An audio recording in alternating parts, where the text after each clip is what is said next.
I think it's going. No, give it a minute. Let's see if it refreshes. Let's see. I wonder if I can just window capture the. Oh. Did it seriously work? Is this it? Oh. Hold on. Do we have noises? Oh God, there's people are listening and they can hear things. Wait, seriously? Is that seriously working? Holy crap! I don't hear anything. What? That's amazing. Yeah, wait, I don't hear anything either. I can't hear anything. No, I can hear. Okay. Stop showing Skype. Well, you're going to get a black screen otherwise. Like, I literally don't have anything else. Unless we just have an overlay. Anything. Is there an overlay? Make sure that the stream key. The stream key. The stream key. Wait. Maybe if I put my face, it'll be better. Shit. God. I'll reset the stream key I'll reset the stream key afterwards.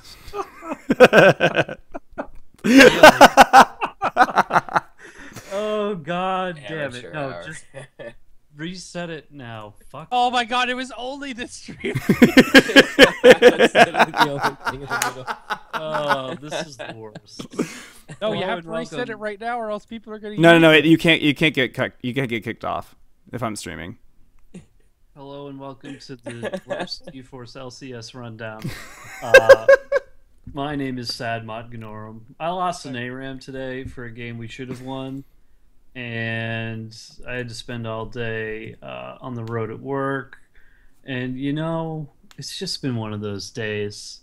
But let's transition to a team who really is just having one of those days. And Mitch, I'm so glad that you could join us this week for this, because I want to talk about H2K versus Giants as our first European quarterfinals game. Wow, we are just going. Wait a minute. Who the hell's here, Mott? We can't see on stream because I can't put Skype up for some reason. Mitch, Kyle, Sean. Not here. Take what, 7?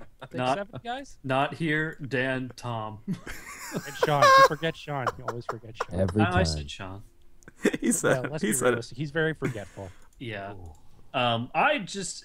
If you're listening live on Twitch, I apologize for our technical issues. I apologize for your Twitter feed. Yeah, if you're listening on podcast land, welcome back. I don't know how this happened or how we got to where we are right now, but just know that it's been a journey, and not a monologue creating journey, but just a journey. So let's talk about some LCS teams and their journey to Worlds. H2K Giants. I don't know where to go. I don't know where to start after all that shit. This is just awful. This is awful because you guys just won't yes and me here and just go with it. We don't know how to transition like you. See, Mott, I was going to transition. I said this was awful. You didn't let me finish. Giants are terrible. I don't think Giants are the worst team in the world, but they're definitely I hope not. They're definitely Obviously not. they're not. They made playoffs, but I mean, they're just awful. Well, okay, last split, the Copenhagen Wolves made playoffs, so it's kind of... I mean, it is what it is in Europe. I think there's such a high skill cap with Fnatic being so dominant that you do get a lot of kind of like lower tier teams in there, and you see a lot of players moving off to North America because reflecting on this split and seeing the people who moved to North America and then the resurgence of everybody coming back to Europe, I kind of feel like it's just because there's some really top talent in Europe, and it's really intimidating to play there. And if you want to be successful and if you want to be good and not be overshadowed by Fnatic, you go to another region. And that's kind of where we're at. This is the first... Well, I wouldn't say that. This is the first season that a team has dominated this hard before since Cloud9 did it. Yeah, technically, but Fnatic has always been a super powerful team. And they've, for a very long time, I mean, they've only lost the split once. Why the hell are we talking about Fnatic? They don't even play this weekend. Well, I wanted to talk about H2K and Giants, but we went down a rabbit hole and we took it. You did. All I said was Giants was awful, and you're like, but Fnatic's so good. Oh boy. So H2K goes 3-0 this week against Giants. They do so in pretty good form. Mitch, how are your boys doing? Well, they almost made it to a full 90 minutes of game time versus H2K, which I think was probably not their goal. I think they were hoping to get a little bit more time in, but they lost it like 30 minutes was the best. And that's just, oh, it's so embarrassing. I mean, I know that they I don't think anyone was really predicting them to do super well. I think H2K and Orahen were kind of a little bit like, all right, whoever they get to play, whoever gets to play Giants, they're gonna get Giants is gonna get crushed. But I wasn't expecting it to be that dominant. Like H2K, I wasn't super impressed the last few weeks. They were coming off a, what is that now, a 2-4 record in the last 3 weeks, and so I thought, all right, maybe Giants has a chance to maybe take a couple games off of them, maybe get one, but instead 90 minutes. They came pretty close in Game 3, where Werlib was able to get a little bit of a boost on Trundle. His final score was 6, 7, and 8, so it did kind of taper off. And it was really the conditions that they wanted to win. A question I had for you guys was the sub for H2K, swapping out Lulex for, I'm gonna just Betong Jacques? Yeah, Jacques or Beton Jacques or whatever. Who is one of their substitutes in the jungler role, playing Evelyn. Elise, that's right.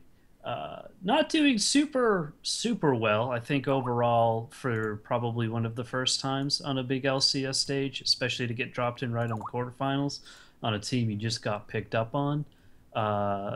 Maybe a pretty high expectation is set, but I haven't heard anything official as to why he was subbed in. You guys know anything that I don't? I got nothing there.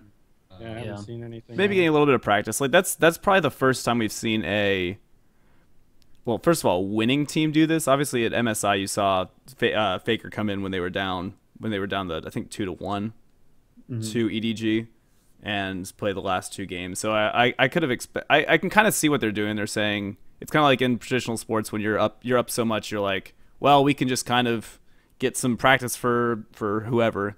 I guess hey, this series is over. Let's throw in the bench. Yeah, except which doesn't usually work in a series because you could still end up getting that turned around on you and get reverse swept like that almost happened later in the week. But in this sense, worked out for them. I guess they were just confident enough to get a little bit of experience on their backup jungler. I don't know if there's any issue there. I would really kind of doubt it. Doubt that there would be. But yeah, we'll see if he gets to play against. They play Orahen? They play Orahen. Yeah. There was, I think, 1 or 2 posts in the kind of Reddit recap post about it saying that, they were trying to get some experience, which is the point that you guys mentioned. One person came out and said that they were just trying to put Lulex kind of on point and say, like, hey, we're not going to let you play all your games. I don't really see any merit out of that, but I couldn't find a ton of discussion about this, so I can only assume that you guys are correct in what you were saying. But overall, I mean, pretty decent win set by H2K. A lot was really impressive about what they were kind of pulling out for a little bit there. Talk to me about the Lee Sin pickup. It just seems like Lulex. Like Lulex I'm not a better jungler than Frederick. Yeah, I'm not. I don't have a whole lot to say on that, honestly. I guess where I was kind of going with that was it seemed like a lot of the really flashy plays, especially out of Kasing on Thresh, some of the stuff with Fizz on Otoamne, a lot of this looked very impressive from H2K, and there were moments where I was watching them like, wow, I can't believe they made that hook. Wow, I can't believe he was doing all those crazy ward hops with Lee Sin. It kind of came down to it after some reflection that this felt more like it's just really impressive champions and not necessarily impressive play. Sorry, I just edited the screen. I'm done editing now. They're just a much better team. I know that I've talked up Giants a ton whenever I've been on, and I love them. I love the concept of the full national teams. Obviously, they switched in Godfred this season, so it's not fully Spanish anymore. But And they seemed like they were really good friends, but that's not going to work out against a team that has just superior players all around. And So that kind of becomes the next question that I have for you guys is how do you pair H2K up against Origin? how did they finish the split? They went. It was 2-0 for Origin. That's right. Yeah, that was the last week. They were. It's not the last week they came in and were like, nope, you're not getting. Yeah, you're not getting that second seed. That's right. I don't know. I feel like Origin still looks really, really good. I mean, they lost their last game to Rocket, but it didn't matter at all to them. Like, they'd already locked up their second seed. It obviously helped Rocket a ton, bumped them into the tiebreaker with Giants. But I don't know. I'll be curious to see if like Origin's made up of pretty experienced players. They're not going to get caught with their pants around their ankles after a couple week layoff. I think they're going to be fine. It's not like it's a super young team that you're concerned about not losing focus in that time frame. So I think this could be a good 3-2 series, and I honestly don't know which way it would go. I kind of want H2K to win, not for any particular reason. I just like them as a team. So I'm kind of giving it to Origin on this one. I think it's going to be a 3-1 series. I think H2K is going to be able to pull off one. But I think the experience of Origin plus all of the time they've had to prepare in a tournament mindset is just going to benefit them greatly. And out of the two potential teams that they could have faced off of, I like them better against H2K than I would have felt about Unicorns of Love. Oh, I thought you meant against Giants. Like if Giants had won. No, that's right. I that would have been surprising for one, and I think a lot easier for them to overcome. I don't think it would be as much of a conversation. It'd be more of a conversation of what the fuck H2K. Yeah, I think Origin should win this series. I don't know if they will, mainly because H2K is such a strong early game team. And Origin's weakness throughout the split has been their early game strategies, and if they fall, they aren't too strong at coming back. If like their game plans revolve most of the time around getting one person on their team going, and if they can't do that because they get a gank in another lane that goes wrong or anything like that, they haven't really shown the ability to come back with their shot calling, with their decision making around the map. So I feel if H2K can play as well in the early game as they did against Giants, then it'll be a very close series. I think Origin will still win 3-2 though. That'd be great. Actually, against you guys, and I'm gonna say I think H2K is stronger than Origin. I really do. I think their early game is fantastic. I think their pick and ban phase is probably second to Fnatic in the EU. And from what, and I admittedly was not able to catch all of the games this weekend. I only saw half of the H2K series. Although, from what I saw and from what everyone's been saying, it doesn't really matter what else I could have seen. It was all the same. But I think H2K's their pick ban, their ability to play well ahead, the fact that Origin keeps having issues when they can't at least go even in the early game, and if they get out rotated on the map, it'll be a big issue. I think H2K's preparation is probably once again second only to Fnatic in terms of coming into to big games outside of losing to Origin, which I think is the one negative they actually have against them. I think it's going to be 3-1 or 3-2 H2K. See, I don't know. I'm just looking at H2K's past in terms of tournament performance. I see them as kind of the team that falls short and chokes at the end, and that's really where we are. Playing up against Origin is intimidating. Kyle, remind me, you did say it was an Origin 2-0 over H2K in the season? Yeah, it was 2-0 in both of their games they played this year. Sure. Week 1 So and week 9. You haven't been able to beat them yet. I mean, that's all stuff that's kind of going through your head. Now, you had a good run against Giants, so that's an up. But who knows how that falls. I don't know about the tournament performance. Really is kind of a very small sample size though, because to be fair, if you look back to the beginning of it, they lost in the original spring promotion to Wolves 3-0, which was a different team. They still had Febvin, Trashy, and AOD. Still had they kept Hjarnan and Odo Omne from that team, but it's really just been the spring playoffs, and they 3-0'd Wolves there, almost beat Fnatic, went 3-2 there, and then beat SK, who looked way better last split, 3-2. So I don't know. I think they've got a good bit of pedigree from, again, small sample size that could easily switch or sway one way or the other with this upcoming. I guess it is 2 series no matter what, because they will play for 3rd place if they lose this series. But in terms of what it means for either team, I think it's really huge for Origen to win this one, because their much better shots of making it to Worlds are based on, like, they need more circuit points because they didn't get anything from Spring Split. HUK's got 50 from finishing 3rd. And if HUK wins this, they have, like, they're like almost, not almost guaranteed, but they have a really great shot of getting either auto qualify or, like, be the raid boss of the gauntlet. Yeah.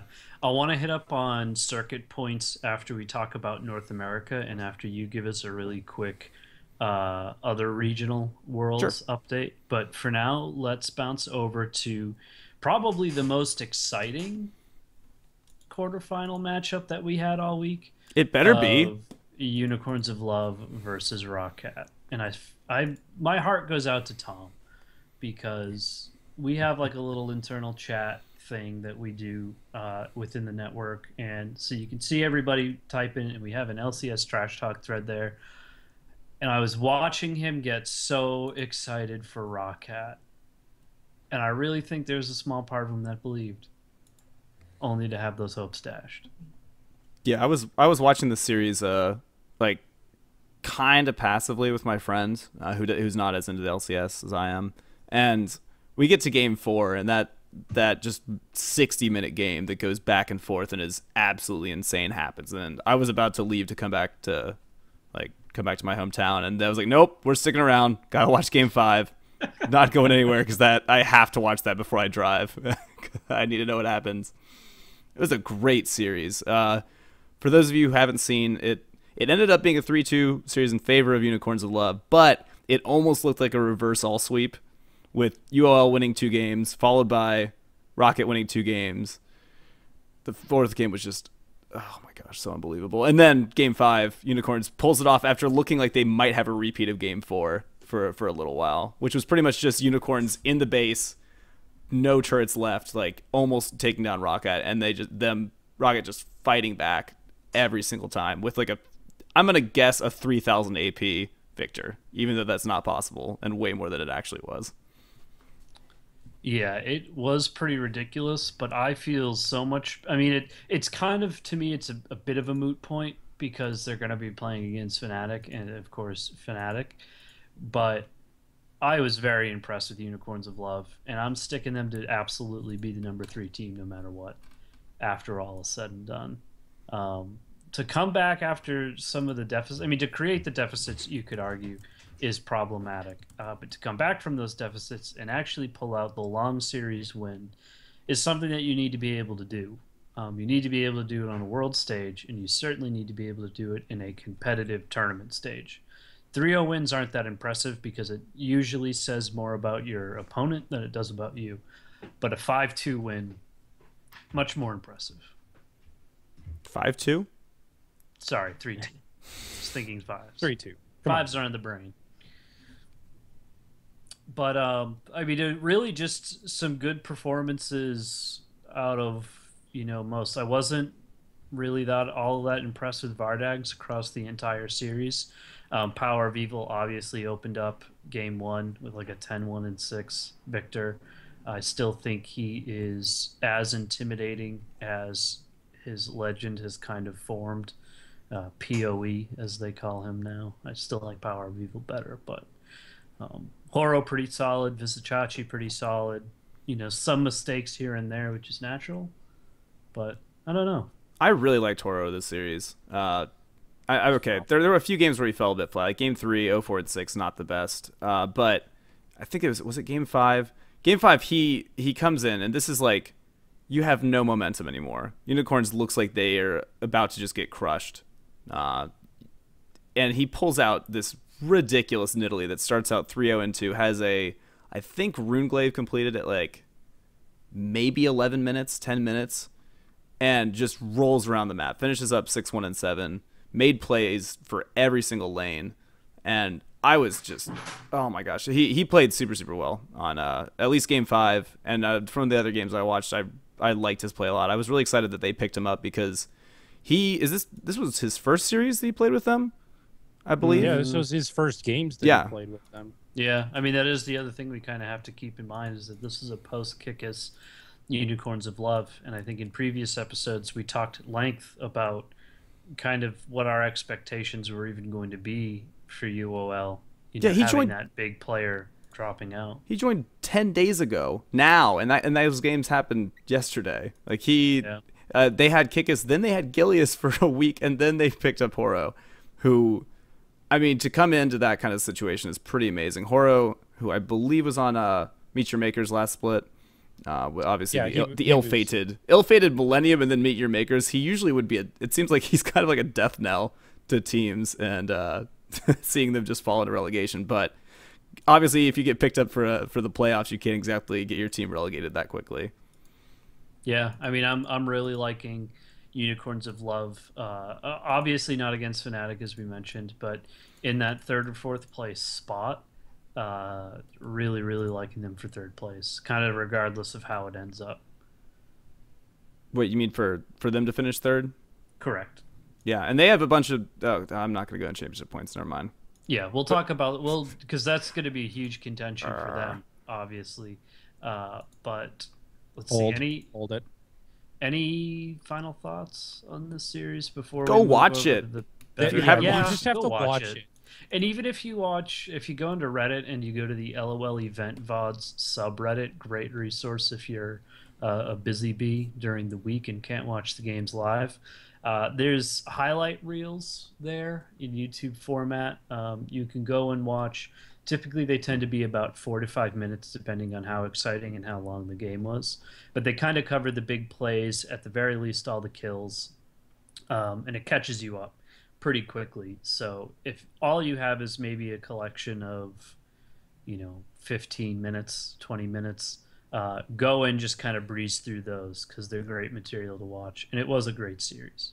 We can't talk this series up like Optimus Tom would. No, but it was by far the best. It was by far the best series of the weekend. So for sure, go and watch that. Yeah, maybe we'll have him like record it in post and then just kind of drop it in here. Nope, not gonna do that. One guy in chat was asking, just real quick to cover game 5. UOL picked Varus as their AD carry. Kind of an interesting one because I think it was in their first rotation. It looked like it could be a mid or AD carry. Could be Power Evil playing it. They ended up sticking with Varus as their AD carry, picking Orianna with their last pick. And it's an interesting one because Varus he's kind of more bursty. He's kind of doing really well in these. If he's going mid, he can take care of these a bit more immobile mid laners. I feel like he can burst them super hard. It goes really well with poke, and I think the guy was asking like, how did they do it without? How did you all win without like a traditional kind of AD carry? And I think a lot of damage came from Nidalee. Like you had a very burst heavy Nidalee who I think went pretty heavy on the AP. It went huge on the AP. Yeah, it's he had Zhonya's and Zhonya's, Rod of Ages, Void Staff, Runeglaive, Sork Boots, and a needlessly large rod that wasn't built in anything because it didn't matter by that point. Probably going to do a death cap, but still, like. And to compare, so much damage. Vardags is only 1-3 and 7, and he had a fully stacked Muramana. I don't know when that came in. Last Whisper and IE, so he had the tools to be successful. He just didn't become that at all. Yeah, I think that's how the Varus pick works a little bit more because Horo got so ahead. It kind of made Horo the second source of damage on the team just because he was an AP Nidalee with Smite. So I think that's how the Varus ended up working there. If Nidalee didn't work, or if Nidalee got behind early, I think that would have for sure made them a lot weaker in their damage potential. And as the game went on, you would see that. Yeah, I also, oh my gosh, I forgot about this one part. So end of game 4, Crepo starts yelling at Nuke Duck a bunch for not upgrading his trinket, which I think was one of the funniest things, just because he wouldn't let it go for a while. Well, And this has been a couple of games now. yeah, where but like, people but this haven't is been this is a doing game where it's 60 minutes and he had 2,300 gold that he was sitting on and had no items to buy, and so he had a pretty legitimate gripe. And Yeah. I haven't checked this because it would have taken a lot of effort. But what happened at the very end of the game is Rocket almost aces unicorns in Rocket's own base, pushes straight down mid, destroys like I think they at least get inhibitor turret, both Nexus turrets, and then the Nexus. But I didn't check if they had it before. I'm pretty sure Nuke Duck sold one of his items to pick up Lich Bane to take down turrets super quick because again he's at 1,000 plus AP. And I'm wondering if he just was saving that gold so that he knew he'd be able to sell. I know it's 250 gold to upgrade a trinket, but like if he's saving that to sell, make sure he had Lich Bane in case they had that opportunity, and it worked out pretty well. I don't know. That could have been like the most next level kind of play in my mind, but I thought it was pretty cool. Yeah, it's definitely a series you want to go back and watch, for certain. But let's hop over to North America. A little bit more vanilla on the games. We're going to talk about the really vanilla ice cream games of Team Impulse and Dignitas. Ugh. You used that joke twice. You can't. Yeah, 3-0 for Impulse, on top of Dignitas. Got to admit, if you're a Dig fan, you're probably feeling pretty good about this series. I mean, Dignitas's position most recently hasn't been the best thing in the world. With all the roster changes, it's just long-lasting problems. They're unhappy. I mean, even after, I forget who they beat in the last week, but they interviewed Kiwi Kid, and they're, earning a playoffs position off of a victory. All he could say was, yeah, it's just really bad. It's really unhappy. Everyone's unhappy. We're kind of miserable. It's like you're in this opportunity where you can actually advance and do better, and it sounds like you're defeated already. And it's just unfortunate for Dignitas. But they didn't. They had some decent plays in these games. They made it longer than Giants did They did. in terms of time, not in terms of games. So Which, silver lining? yeah, a Not little bit really. of a silver lining there. I mean, you got to think if Cloud9 was in any sort of their form, Dignitas wouldn't have even been on the table. That's just kind of the situation they're in. So they sort of limp in. They did actually pull off some good plays here and there, some big kill counts that came in. But overall, Impulse is just much more put together. Gate didn't do too bad. Is this where did Gate come from when they picked him up in lieu of Xiao Zhao? He's a challenger mid laner in NA. So this is really one of his first showings, then, right, on a big finals stage. Yep.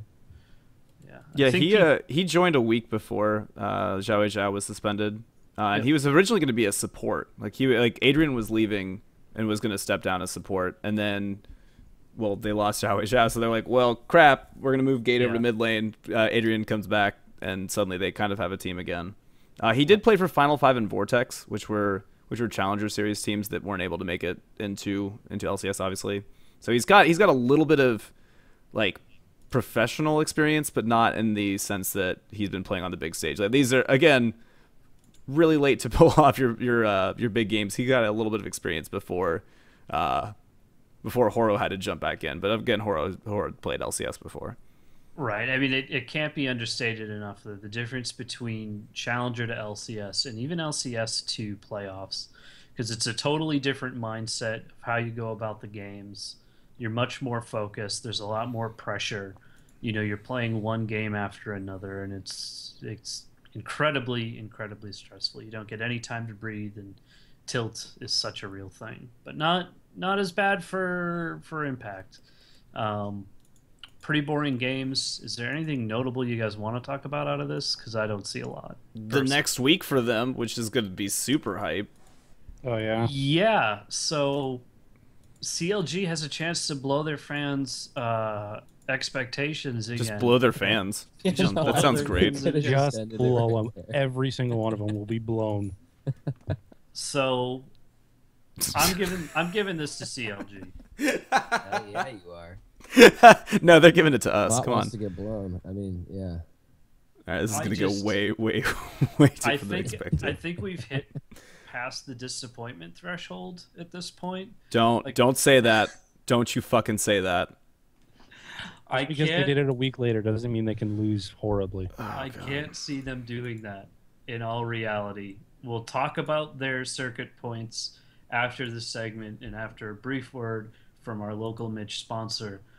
But I Hype just up the circuit points more, though, please. we got to because it's so important. Well, so Um, they haven't played in a while because they played week 1, CLG wins, week 6, Impulse wins, and then that's a long time ago. That was America Day weekend, like that was that long ago that they last played. And it's a different tip roster. It is. I feel like CLG has all of the tools that they need to succeed. Do I think they're going to win the finals? I don't. Well, you're biased. There you go. Well, I'm not saying that TSM is going to be in that spot, and we'll get to that in just a There moment. you go. But I don't see Tip beating CLG. Yeah, I mean, Sean, I want you to weigh in because you're new blood here. Yeah. Chris You don't have as much had- bias. Completely biased. Chris had, well, he's already stated that he's a CLG fan. Chris made the unfortunate decision to state that, and then CLG took a huge nosedive. So we'll see if you have the same effect. Talk to me about CLG. Don't say anything nice about them, please. Say all. Don't say you have any hope for them. Actually, say you have all the hope in the world for them. You think you're going to win finals and everything, and then they'll do great. Always works like. CLG is going to struggle in every single group they are ever in. They're going to struggle against TIP. If they beat TIP, they're going to struggle in the final. He called it, so I'm not making it. I'm going to call it because, you know what? I've been cheering for this team since season 1, or technically season 2. And they look really strong. I think that if you take it point for point with TIP, you're going to have what? The best top laner in NA in the top lane for TIP. You've got, I think, the third or second best, depending upon how well Quas is feeling, or whether or not the team can shut him down in Zion. In the jungle, I think is the huge discrepancy. Xmithy has stepped it up enormously in the past 2 weeks before the big break. So I'm afraid he's not going to come back quite as hot, and that's my concern because Rush is. I don't think there's anyone who really touches Rush in the jungle, besides maybe I Will Dominate on a really good day. In mid, I think Pobelter is stronger than Gate. He's got a better understanding of how the team game is played. CLG has always demonstrated a very good understanding of macro play as well, which I think just helps Pobelter in lane even though he has actually been struggling the past 2-3 weeks during the season. And I don't think TIP's bot lane comes anywhere close to Rush Hour. So Okay. that seems like kind of a wash a little bit. Okay. Yeah, so when you take him from those points, and I'm just breaking it down like point for point, I think Zion could definitely keep it even with Impact in lane. He's done it before, and I think he can keep doing it. I think the big key is how well CLG can prepare for Rush, and is that really possible for any team? I don't know, but I think if any team can, it's CLG, simply because they've had such an incredible understanding of how to play the early game in a way that throttles at least one other major player on the enemy team, and sometimes 2 or 3. So, and I think if you get past that early game with the lead that CLG has been able to get against good teams in NA, I think they are going to be able to lock it up, 3 times out of 5 or whatever. Okay. That's enough to win it. All right, TIP So- now 3-0s just because of that. Okay, so here's the thing. Xmithy is garbage.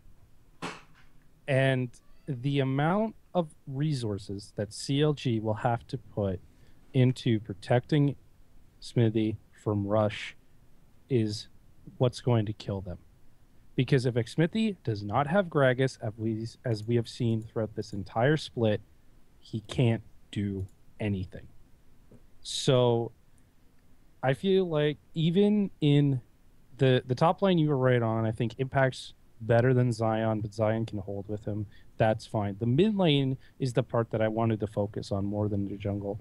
Because Gate in this Dignitas series showed that he is an LCS caliber of a mid laner.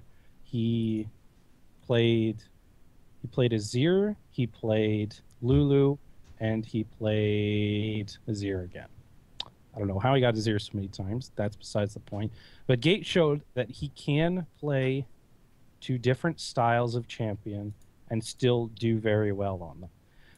And Pobelter in the last 3 or 4 weeks, or I should say, how long ago was it? Weeks, he's been I was really gonna say, the last 2 weeks he has not performed very well, and that is one of the bigger points that CLG need to figure out. If Pobelter can play at the level of Pobelter that carries Evil Geniuses and Winter Fox both into relegation. Both into relegation, but he was the best player on both of those teams by far.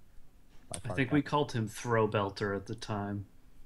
I think a lot of people called him that. Well, you know what? When you have such a crappy team around you besides Crepo, you're not going to do that well. I don't disagree, but I hear what you guys are saying about CLG. I just don't think they've ever put it together to what they could have been. Like, I've never watched a game where, and challenge me on this, please give me something to go and watch so that TIP, the game before the tiebreaker, or not TIP, I mean Team Liquid, where CLG fully lived up to the potential. Like, this is everything CLG is and could be. I think they did a pretty dang good job. And that was against a team that matches up exceptionally well against them too. What, their game against Liquid in week 7 or what? No, the tiebreaker. Not the tiebreaker. Sorry, my bad. Yeah, the one before the tiebreaker, which I think was their second game of the week. It was week 8. It was their first game of the week. They beat Liquid. They beat Liquid, but that was a very close game, and that came down to a Baron play or something like that. And it came down to Doublelift doing what Doublelift does best and just doing his own thing, and suddenly Liquid was just melted from behind. And that's what I mean, though, was the fact that Liquid's already melted. That transition doesn't work. I'm sorry. Yeah, exactly. Wait, you made a transition that doesn't make any sense? Welcome to the show. Wait, how the hell did I get on here then? Yeah. I don't know. What's your reactions? Yeah, someone's got to groan in everything I say. I do it in post, so. I think CLG, this is CLG's game to lose. I think if Impulse wins, it's not because they really stepped up and were able to crush out CLG. I think it's because CLG makes big mistakes, marked mistakes in a total of 5 games. I cannot picture this, if it goes in Impulse's favor, in any other than 5 games. It'll be big mistakes, like stupid mistakes from CLG. And then you'll see probably Xmithie go away, maybe one other big roster change going into next split, and CLG fans will just have to reset again. Maybe some changes up top too. I'm super scared to see what CLG bans, because Dig took away Lisa in every game from Rush, which is a smart move. But he got a Elise every game and still did really well with it. And it begs the question, is there going to be now an Elise ban too? And then suddenly you're just leaving up everything else. Right. I think they have to. They almost have to ban Azir for Gate. Yeah, you got to put Gate. Well, Pobelter can play Azir as well, so they could. It depends on. The problem is how many players can they, or how many champions can they take away from TIP and play? And actually, Xmithie was a fantastic Elise player, if I remember correctly, way back when Elise was actually good again. Well, this will be the first time he's on that patch, right? Because I think they switched over to 5.1.5, 5.1.4, I think, for playoffs. So this might be the first time. I think they had 2 weeks to practice on that. Yeah. Though, so there weren't that many changes with this new one. And yeah, they're still on the old one. They're not on the most recent one. Right? Am I correct? They're They're on not going to be 514. on They're the. one off live. I Okay, that's always what I I thought. always have a very hard time accepting the idea that a patch is the reason why your style or your team didn't work out for that particular game because first of all, number one, most important fact, you are paid to play the game. When a change like that happens, you adapt. It's just the way it works. Okay, Uh, so this patch that just came out, sorry, 514, the one that they are the first time it's being played as these playoffs has least buffs. So I think that's a lot of her coming into it because rank 1 stun went from 1 to 1.6 seconds. that's So huge. so that's a massive difference when you're talking about trying to get ganks off. There were some changes to her to spiderling damage as well, but I think that's probably a big reason why you saw a bunch of it this week. No, sorry, that is the reason you saw a bunch of it this week. I think Runeglaive got a little bit of looks now. I don't know if you go specifically Runeglaive or Cinderhulk on her, but I think that's got to be. I mean, it's got to be considered because we haven't seen Xpithy play on this patch yet. It might be something he's contesting as well. Right. But we also have seen it fail pretty hard too and be pretty non-impactful. Um, I forget who it was in Europe who just had the absolute best Elise jukes, just everything they were throwing at him. I forget. I shouldn't even have brought that up because I don't remember anything to follow it up with. Good talk. Speaking of really, really poor follow-up, Gravity kind of eating it, following up from their season. That That's one not was the pretty worst. good. I'm okay Yeah, with gotta that. give me that one. Nah, a little bit. So Gravity loses to TSM, only being able to pull off one win. I will say that one win made me want to stop watching the LCS for that day because I thought this was it and that TSM was going to be just done now. Like, okay, guys, we got our one win. Let's back it up Were because that was those a really, really bad were those two kills loss. mercy kills that they let TSM have that game? Well, it's funny because that's kind of how in game three TSM began to proceed. Or no, sorry, that was how game one. Sorry, no, it was game three. Game three started to proceed with TSM sort of wiping the floor around 7 kills, and I think it was like 15 or 20 minutes um, to no deaths. Oh yeah, it was But crushing. Game 3 and 4, like if you're gonna like have any way to bounce back from a really bad really bad loss, sorry. TSM did that in games 3 and 4 really hard with yeah, with what's here 18-4 and 14-2 score lines for yeah, kills. quadra kill on Olaf Dyrus. Yeah, that's got to be his first like anything even double kill for ever, right? Yeah, he like got Uh, to he- play League of Legends this week, as they He say. was glad he got a chance. But at the same time, that's what kicked off Gravity's one win was an early gank onto Dyrus that was successful. And it kind of, for whatever reason, and I really like, you've got to watch that game at least 2 or 3 times to figure out exactly what TSM was doing. But this is classic TSM. This is like TSM 101. All right, let's go in. Let's have one really flashy match. Let's have 2 matches where we do really great, but let's just fucking throw on one. And we're always going to lose that one, and then we'll move on. And just like their regular splits, they've got to have a couple of games where you just look at TSM and you go, wow, you're the fucking worst. No one likes you. It's terrible. Just stupid losses they should never win. And I don't know why they do it. Prophet Lokodoko actually predicted it, saying that they will lose one. They might lose a second. They didn't get to the second. It's just, I don't know. I mean, TSM right now is in a very interesting position. Again, we'll cover circuit points in just a few minutes here because we're going to be looking at their matchup against Liquid. I think is the much more compelling part of all of this. Just an interesting place for TSM to be. Dyrus came out and said in an interview that he's probably going to be retiring this year. Um, TSM being such an emotional team, I can't help but to think that that's going to affect them on the world stage, and I don't think it's going to be positive. Can you really call them a more emotional team than, I don't know, like CLG, who would have Yeah. dropped that game against Gravity and then just lost the rest of the series? I think you totally can because they've made. I mean, just the game where Dyrus got his quadra kill. I mean, it's always been kind of the classic situation where if Dyrus gets really hot, TSM does really well. If Bjergsen gets really hot, TSM does really well. Well, If you can shut down, yeah, but there are plenty of games that you can. I know the point that you were about to make. That yes, if somebody does really good, No, that's not the point I'm trying to make. It's usually so much farther. Like the difference between Bjergsen having a bad game and having a good game is way smaller than the difference between Dyrus having a bad game and a good game. Like his good games can be just stupidly good. Like that Olaf, what was that? The quadra kill game he had, what 7-1 and 5. yeah, That's by far the best game I can just pick out of my head right now from Dyrus. Like I can think of split from Dyrus. Really. yeah.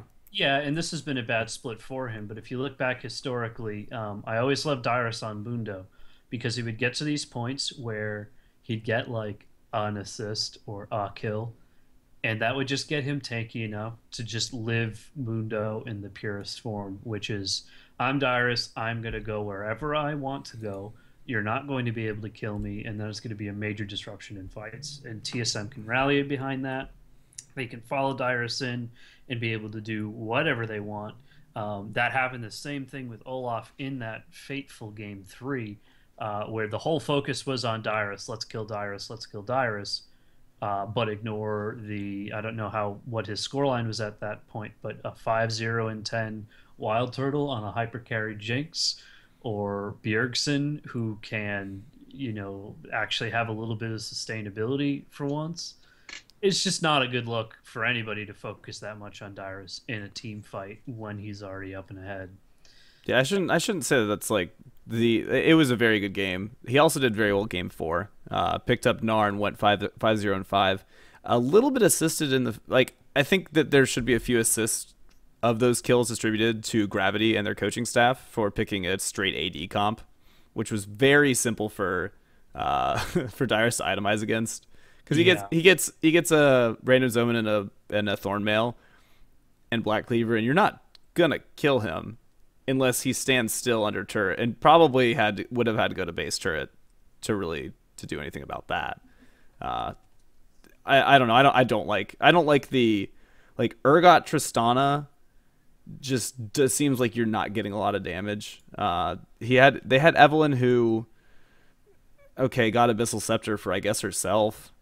Like there's weird. I don't like that comp at all. What's kind of ironic about that is that was actually the game 2 where they had a 7-0 and 7 Tristana and a 4-1 and 8 Urgot, and Urgot into I think the first time it was into Orianna. At least recently we saw Urgot kind of start his resurgence was in a Gravity against TSM game, and Bjergsen got shit on by Keen, and from then on it's kind of always just like the chip on Bjergsen's shoulder. You could see that if an Urgot was going to be in a game, that is going to be a big problem for Bjergsen. He historically hasn't done too well against it. He gets PTSD when he sees Urgot get picked. He's never been able to play it either to as much success as he would on like an Ahri or anything else. So I mean, I don't think the conditions are right for TSM to be super successful in Worlds.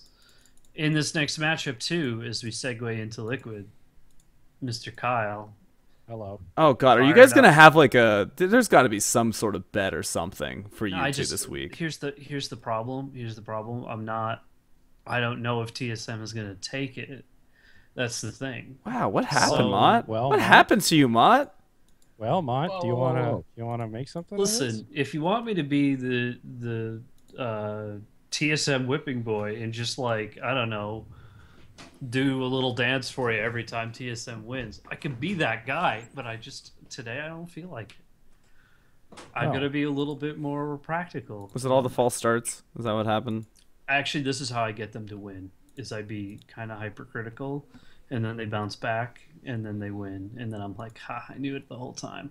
Yeah, you only do that when they play TDK and Enemy and lose and Dignitas and let's talk about Liquid though, because they are not a TDK or a Dignitas or an Enemy.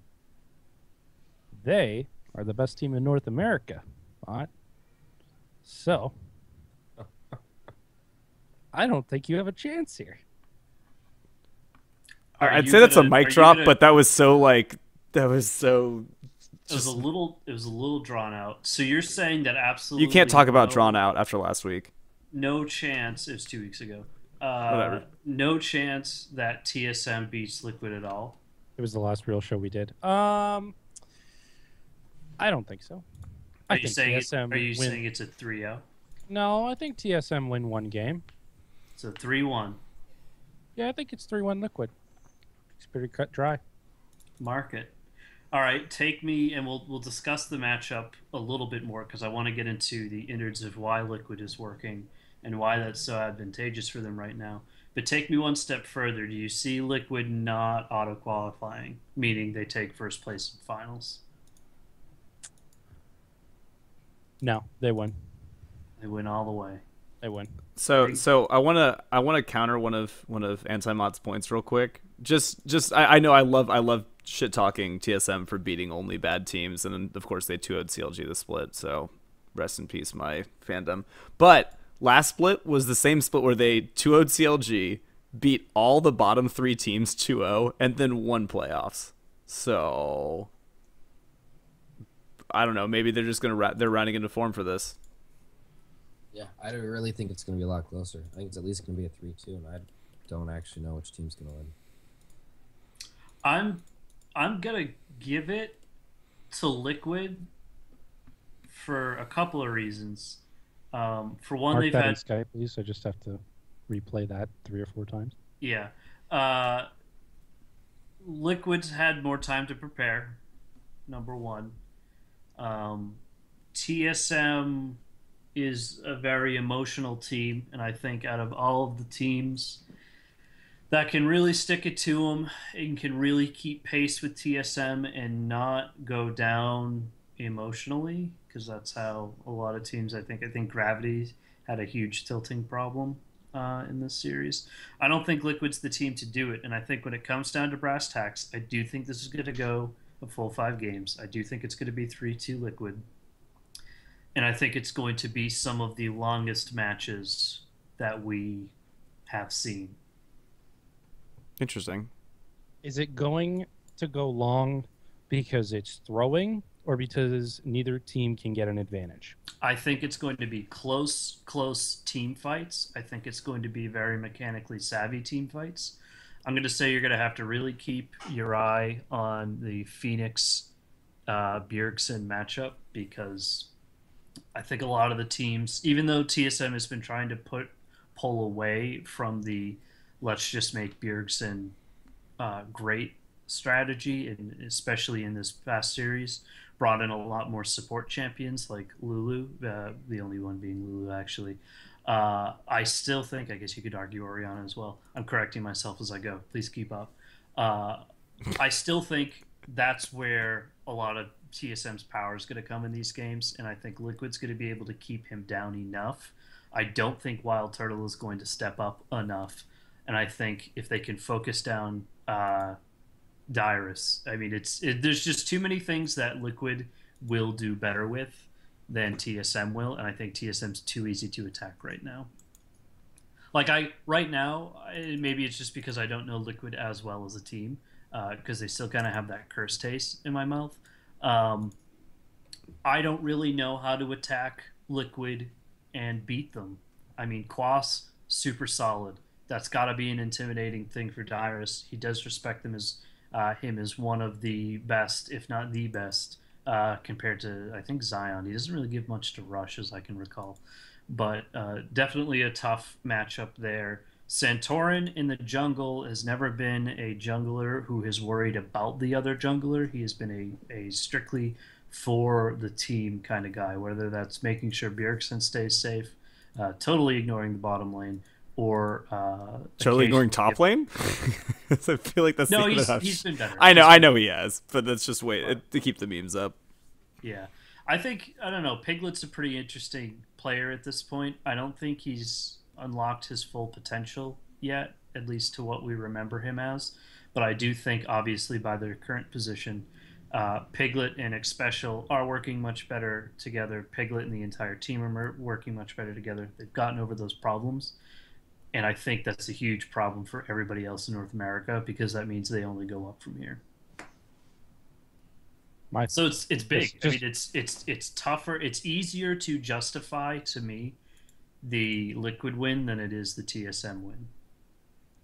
The main factor why I am so confident in Liquid is Piglet and Xpecial in the bottom lane. Huh. Piglet has, I think I'm right in saying this, Piglet has never lost a best of 5 series. That seems impossible. That's amazing if it is true. I'm looking right now. Keep talking. No, I'll I guess they look lost for it. Okay, they lost to Cloud9 last split. Was that a best of 5? But anyways, I'd say in that regard, if that's what's going on, I'd say a best of 3 and a best of 5 isn't that big of a difference. But if you're counting his okay, this is what I'm saying. Piglet has always been, ever since he was on SKT, even when he was on Liquid, he's always been better in longer series because he gets a chance to feel out the other AD carry, feel out the enemy bot lane. He gets to know when he can be aggressive, when he can't be aggressive. He's very good at picking up on tendencies that enemy teams do in series, and by the end of it, it's very hard for him to lose. Now, again, I am remembering the Cloud9 series now. That was a best of 5 that they lost. There's a number of other ones too, but they're all Korean. I'll give you that he probably has one of the best. He has one of the best records in best of 5s. Okay, I'll give it to you, but at the same time, I still think there are some communication issues there. I think that they're better in sync, but I don't think it's perfect, and that's pretty huge. And if tilt becomes a factor here, if Piglet gets upset, I mean, it's more of a TSM thing than it is a Liquid thing, but I think if anything is going to get in the way of Liquid's success, I can see tilt being one of them. But I think their roster is great. I don't think Phoenix is better than Bjergsen, but I think given the other elements in play, Piglet obviously being a big one out of that, there's just too much in favor of Liquid. Cool. And I think if Liquid beats TSM, I think Liquid goes all the way. Which I think is just as good a segue as any to start taking a look at the circuit points. But before we get to that tasty morsel of a segment, Mitch, why don't you give us an update on some of the international stuff? Okay, wait a minute. You can't transition into talking about circuit points and then. But first, let's talk. Let's cover circuit points. Let's cover UNA first. That makes. Would have been smoother if Mitch just took it away. So. Yeah, anti-mod had to crush your dreams. Yeah. Not smooth at all. It's not smooth now. It's extra chunky. Oh my god. Hey, let's talk about this. But first, let's talk about this. Doesn't make sense at all. But then we'll talk about us talking about it for an extended period of time. What about the first 18 minutes of the show, Matt? What was that? Technical problems. First, like 25 minutes. Good lord. Yeah. All right, so just gonna steal that away from you guys. All right, over in Europe, it's pretty simple so far. We already know that Team Rocket and Giants will be playing each other in the first round of the Gauntlet. What we don't know is who's gonna be following them up the ladder, I suppose. Obviously, the 4 teams still the next rung of the ladder. This is true. We don't know who will be sitting on that rung, though. It's most likely going to be, it's going to be one of the semifinal losers, almost certainly. If Origin loses, they will definitely be that one step up because the max they could get them would be 70. So, yeah, Origen has a lot to lose and a lot to gain. But if they're fourth, it still means they only have to win 2 series to make Worlds. HUK is sitting at 3rd in points right now, 20 behind Unicorns, who are 20 behind Fnatic. There's still, tons to go there, but if you guys don't remember how the championship points are working, it's real quick. Summer winner is the 1st seed. Most points that's not the summer winner is the 2nd seed.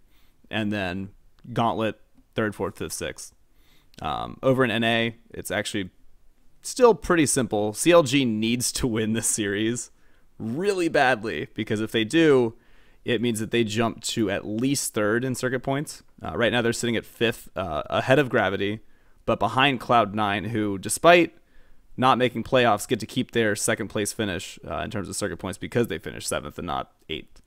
And above them, you've got Impulse, Liquid, and DSM. That's actually a really good point.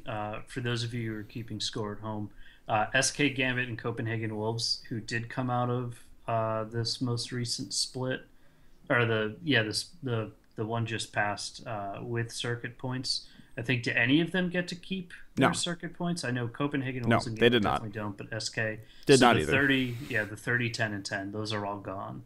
Yeah, and it would have only mattered for SK if SK had made at least seventh. Then they would actually be fifth place in the gauntlet, and I think that we might actually have a Rocket versus Giants, another tiebreaker for sixth, which would be kind of cool to see. Yeah.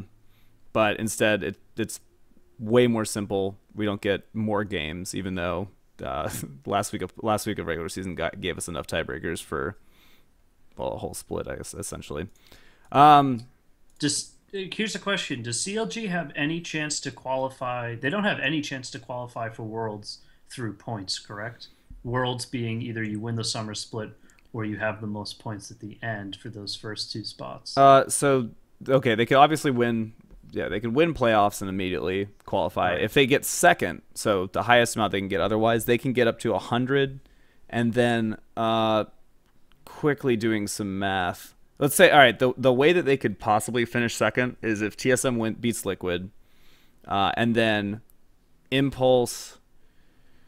If Impulse then beats Liquid in the third place match, then CLG and Impulse would tie for second and would probably have to do a playoff. Or actually, no, sorry, the tiebreaker would go to Summer Split. So, sorry, again, tiebreaker in circuit points, because this is all brand new. We're still not used to it. Is whoever earned the most points in the Summer Split. So if CLG would have 90 and 10, Impulse would have 70 and 30. So CLG would automatically qualify as the second team. So I think that's the only way they can finish second in circuit points. Right, and of course they could always win the gauntlet, which they have if they win this game, if they win the series over Impulse, they have a good chance of at least being the quote unquote raid boss, like the final person to have to be beat and only has to win one series, but. That'd be kind of interesting, because if they win this one, then you could say, well, they have two series attempts essentially to win and make it to Worlds. But if they lose, they significantly hurt their chances. They drop to fifth and they have to win 3 more series then, and that's a pretty shitty place to be in. Now I think if TSM has to come in at least third place to go to Worlds, because they're currently at 90 points. Third place gives them 70. Yeah, they will be way ahead in terms of just so points. That's 160, and nobody can even touch 160. Even if CLG comes in second, or Liquid rather comes in second and gets that 90-point spot. Yeah. They get it. They immediately get that. And sorry, I should have said CLG, if they lose this series and finish fourth, not third, then they would be behind Cloud9. If they finish third, they jump Cloud9, become the 4th seed, which is better. It's one less series they have to win, but if they just beat Impulse, then it kind of it boosts their chances by way more than just winning the third place. Yeah, so we know Dignitas is at the bottom with 10 points. We know Gravity is one rung up from them. No. Dignitas is out. They're gone. Are they out? Yeah, they're gone. Count my numbers here. 1, 2. Gravity has 30. Dignitas has 20. Right. So Gravity is the bottom rung then, right? Mm-hmm. Gravity will either play CLG or Cloud9 for the first set of games in the NA side of the gauntlet. I'm going to be very interested to see Cloud9 in this series, because they've had lots and lots and lots of time and lots of games to watch and see how some of these new rosters are shaking out. And in theory, this amount of time put behind a game should net them something more than a loss. But who knows? It's a totally different Cloud9. Yeah. Do we want to? Anyone have anything else from the LCS? Because there's a few other regions I want to briefly touch on before we. I don't know how much else we have. We've kind of covered a ton already. No. Okay. So the other big. I'm not going to go through the entire LPL because that you just, if you want to understand the LPL playoffs, just go look it up because it is, there's like a gauntlet, then there's a bracket, then there's another bracket, and it's crazy. But but pretty much I believe there's 2 spots, the top 2 spots go on to Worlds automatically, and then I believe there's only one more. Then there's, is there one more? I am sorry, no, that's not right. The winner of the playoffs makes Worlds, and then there's a double elimination bracket. 2 teams make it through to Worlds from the LPL. Right now, it looks like EDG still is the top seed. They're still doing really well. A new team called, and I'm gonna butcher this, Kiaoju. I don't know. Got the 2nd seed and has the other really good chance of making it to to Worlds. I don't know how to pronounce anything. Otherwise, this week we have the LMS regional finals. We already saw AHQ qualify for Worlds. They're one of the couple teams that already made it. And the LMS regional finals are real simple. It's just semifinals and finals. You've got Flash Wolves versus Midnight Sun Esports, who has Little Balls, who I believe was on Season 2 TPA, coaching them now. And then Hong Kong Esports plays Season 2 World Champions Taipei Assassins. So we've got hopefully seeing Taipei make it through, or Flash Wolves, who are looking really good. And then finally, I swear this is finally, a lot of teams qualified for International Wildcard Tournament. There's still one left. It's Hard Random, Chaos Latin Gamers, Pain Gaming, Dark Passage, Dead Nation Focus Me, and Chiefs. One more team still has to come out of Southeast Asia, and 2 of those teams will make it through to Worlds. Boom. Just a quick note I wanted to hit on that. Besiktas did not make it from Turkey. It was Nope. Dark Passage. Dark Passage, who made it into Worlds in Season 3? Mm-hmm. That's right. That sounds right. Yep. Oh wait, no, they didn't. they were in contention. They were in the International Wildcard Tournament. That was when Pain and Gaming Gear made it. When did they ever make it? Dark Passage made it to Worlds, yeah. Yeah. That was last year. Sorry, last year they made it to Worlds. Okay. They weren't as hype as Kaboom, for obvious reasons. But yeah, that I'm trying to think if there's any other noteworthy. Like we'll see what happens in a few weeks. The International Wildcard Tournaments start at the end of August, so we still have a while till that happens. I did not grab the Korean bracket yet because I don't know if they're all set. SKT Has has qualified. locked in first, and I think it was Najin who locked in second this week. That is not at all close. I don't think that's correct. Give me a yes. Yeah, they are not even close to second. KT and Ku have been fighting over it. I'm trying to just pull up that bracket right now. But yeah, SKT's already locked up their spot. It looks like Ku, KT Rolster, CJ Antis, Jin Air, and Najin are the ones who are going to be in contention for the regional finals. Playoffs haven't actually been set for just the champions summer. But they'll have another gauntlet style bracket, but with 5 teams. So it's an even bigger bracket than normal. There's still a lot to go in terms of Korea, which is going to be exciting to watch. Done. I don't have anything else. Yeah, Do you have something else? In coming weeks, we'll be, obviously looking at the wrap up of the semifinals and the finals for North America and Europe, and then we'll have plenty of time to give you a full Worlds preview before those actually kick off. Does anybody know the date off the top of their heads For what? for Worlds this year? It's August. It's October something. I think it's like the middle of October it starts. It starts the 1st of October and lasts till Halloween. 1st of October till Halloween. Plenty of hype to have. Couple of show announcements before we wrap up here. I will be out the next 2 weeks to nothing important, really. I always find some excuse to sneak off at finals. I'm getting married, and then I'm going on a honeymoon. Lame. So, yeah. Last split, it was the show needed to move to Mondays so that we had enough time to cover the games, and I couldn't go on Mondays, and then we switched the day to Monday to record, so I had to go and get married so I could dodge the responsibility. So did a pretty good job of that. Pretty excited. And yeah, so we'll still have shows. Kyle will be running things. Hopefully, we'll have Tom back. I do not believe we'll have Dan back for those 2 episodes. Sean will be around. Hoping Chris will be around. He's having some computer problems this week. I think I forgot to mention him. Every time we talked about whether or not Who's here or people not. were here, I definitely did. Now that I'm thinking back to it, but it's been a rough day. So yeah, anything else you guys have? Yeah, I got something real quick. Hit me. Just well, I don't want to do that, I but could though. not from here. It's pretty He far wouldn't away. hit you back. You guys get into your little tussle. So He's just a TSM fan. He just cry on Twitter. wow, yeah. So actual announcement. We're not doing the announcement of an announcement thing like we usually do. Sometime between now and I guess the end of season 5, I will be leaving the LCS rundown. I can already start crying, I think.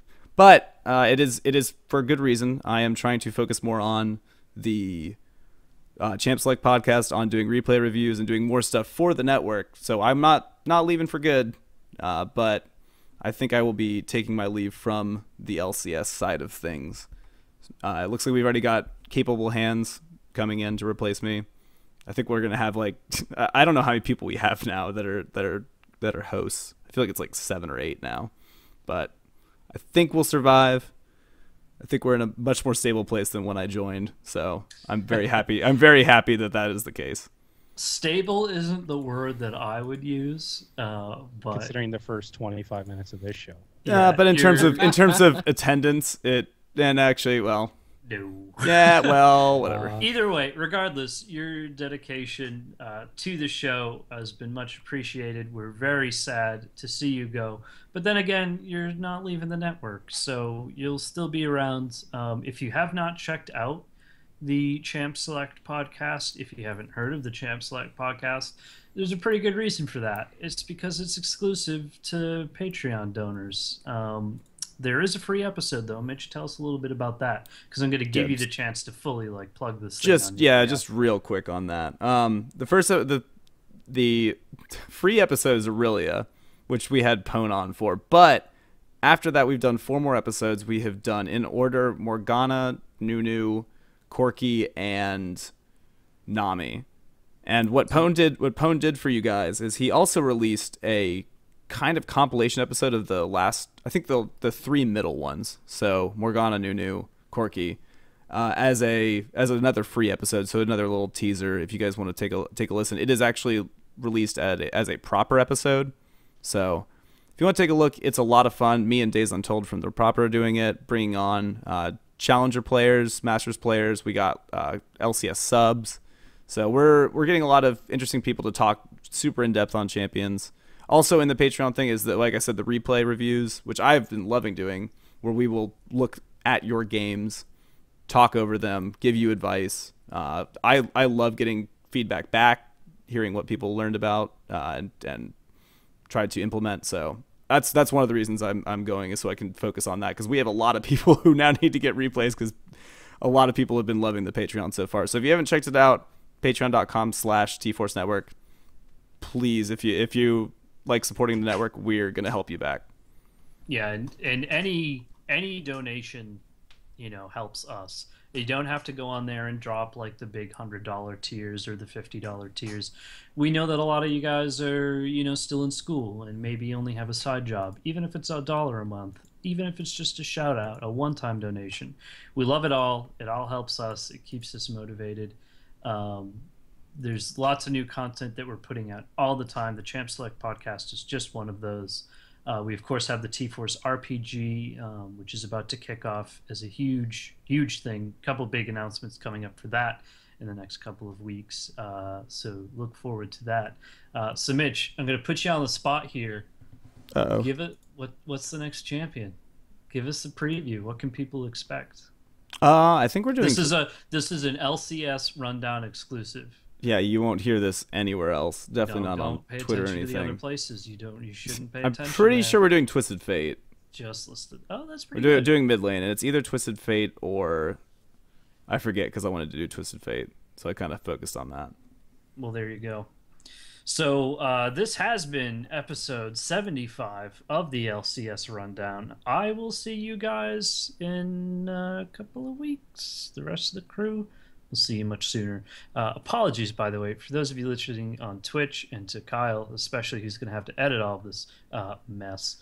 Yeah, technical issues suck. Sometimes we can't get around them. Sometimes we can't get the show together because with such a diverse crew on all different parts of the country, it's it can be difficult to get schedules to work together, especially on a work night. So we love you guys. We appreciate you. We try to get every episode out on time and as high quality as possible. But nights like this, it's difficult. So please bear with us. We love hearing the feedback, good or bad. You can send it to us in all of our different formats. You got Twitter. You've got our subreddit, you've got our email. It's all there for you. So that's going to be it for this episode. I'm not in charge of the stream, so I can't